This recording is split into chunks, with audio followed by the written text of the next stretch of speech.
After taking a rescue mission from a bounty hunter named Sid on Ord Mantell, Clone Force 99 was sent to capture the ferocious young Rancor named Muchi so that she could be delivered to Jabba's palace by Bib Fortuna. Unless this was a retcon, however, this isn't actually the Rancor that Luke Skywalker killed in Return of the Jedi. So how did Jabba actually acquire his Rancor, the one that Luke did kill inside of his palace? Let's find out. Before we dive into it, make sure you smash the subscribe button down below to be notified as soon as I release more awesome Bad Batch content. After being sent to hunt down the Ravenous Rancor named Muchi by Sid, the Bad Batch eventually found her, and Wrecker was forced to fight with her until the two were both exhausted to the point of falling over. This did, however, lead to her successful capture, allowing Bib Fortuna to pick her up and take her back to the hot sands of Tatooine, where Muchi would most likely live in Jabba's palace. But this isn't the Rancor that Luke kills, because that one has already been given a name in canon through the Aftermath novels and the reference books, as well as being a male. So I'll break down the possibilities for how Muchi fits into the story, and then we'll get into the full story of how Jabba got his Rancor. The first option is simply that Jabba changes Muchi's name once she arrives at his palace.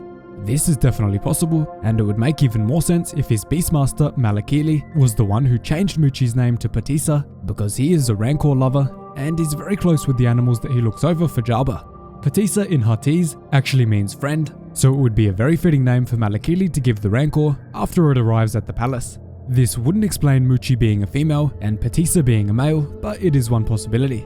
It's also possible that Patissa is literally just a nickname given to Muchi by Malakili or someone else at the palace, but that again has the same issue with her being a female and Patissa being a male.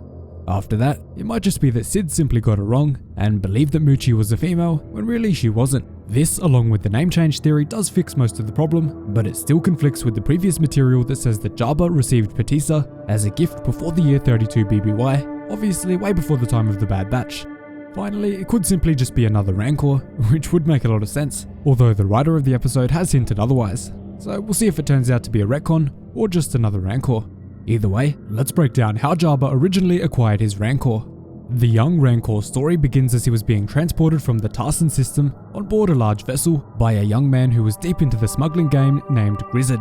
Grizzard was attempting to deliver the young Rancor to a Bothan merchant named Grendu, but unfortunately for him, it violently broke out of its restraints and ended up brutally killing Grizzard and his entire crew. Because the Rancor obliterated everyone on board the ship, there was obviously no one left to pilot it, sending it plummeting into the sands of Tatooine. Once it landed in the sand, it wasn't long until the Jawas noticed it, sending a renowned sandcrawler captain named Teal Kak in search of the mysterious wreckage. After a long search through the dunes of Tatooine, the Jawa captain eventually did manage to track down the wreckage and immediately informed Jabba's underling Bidlo Querv. Querv went out to investigate this report, taking several of Jabba's Gamorrean guards with him, and told everyone else at the palace that he was simply going out womp rat hunting. Bib Fortuna, however, one of Jabba's other underlings at the time, was always keeping tabs on his rivals and therefore not far behind him. At the crash site, Bidlo Querv found a ferocious beast that was meters tall and was forced to fight the raging beast. This was of course the Rancor, although he didn't yet know it. He and his guards struggled to take the creature down with conventional tactics and was forced to throw 8 gas grenades at it. Only moments after subduing the beast, Bib Fortuna arrived on the scene, obviously keeping close tabs on the situation, and immediately demanded to know what was going on. The two immediately realized that Jabba would reward them majorly if they brought this beast back to him as a birthday gift, which was not far away. Unfortunately, however, both Bib and Querv knew that they would not be able to bring the beast back to Jabba's palace alone, and as a result, they had to work together. This is something that these two major rivals had never done before, but for now, it was the least dangerous option. Because of this, the two carefully approached the Rancor and collected it, and eventually took him to the lower dungeons of their desert citadel.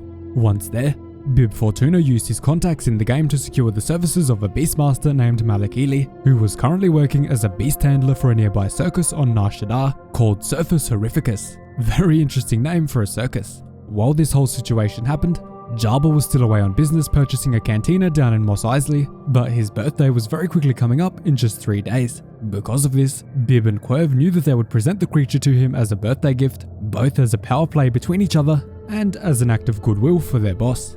At this point, the two still weren't 100% sure that this creature was actually a Rancor. About a day later, the Beastmaster Malakili arrived from Nar Shaddaa and was able to identify the creature as a Rancor native to Dathomir, although he couldn't work out just how this creature survived and made it to Tatooine. Quirv and Fortuna then installed the trapdoor in front of Jabba's throne to allow their boss to easily pull a single lever and plunge anyone standing over the trapdoor into a horrid dungeon containing the Rancor. Jabba's spies around the palace already informed Jabba about the gift and the trapdoor being installed before he even got back. But when he did get back, he was genuinely surprised and very happy to see the creature serving him. Quirv tried to take all of the credit for the beast's capture, but Bib Fortuna was quick to make his contribution known as well. After this, Jabba was extremely impressed at the initiative that his two underlings showed and promised to hand out 2 jobs. One would be to serve as his new major domo or right-hand man, and the other job would be a greater unspecified role, one that would be remembered forever. After hearing this, Bib Fortuna became very suspicious and was worried about the sinister nature of this unspecified role, so he told Jabba that he would be very happy to accept the lesser role of becoming his major domo. Quirv on the other hand became arrogant and excited that he would be getting the higher position, but Bib Fortuna and Jabba began to speak privately in Huttese, which he could not understand, leading him into a deep panic. Jabba then made it clear that this new major role and great honor would be to become the first victim of the Rancor and to test out the new trapdoor system.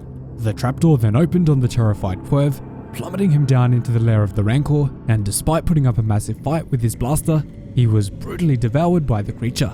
And awesomely, Quirv did actually get his revenge on the Rancor after his death some years later, after Luke Skywalker used his skull to trigger the closing mechanism on the blast door in the dungeon, killing the Rancor once and for all. So yes, that skull in Jabba's palace belonged to Bidlo Quirv, and as you just heard, there's actually quite an interesting story behind it. But that was of course many years later.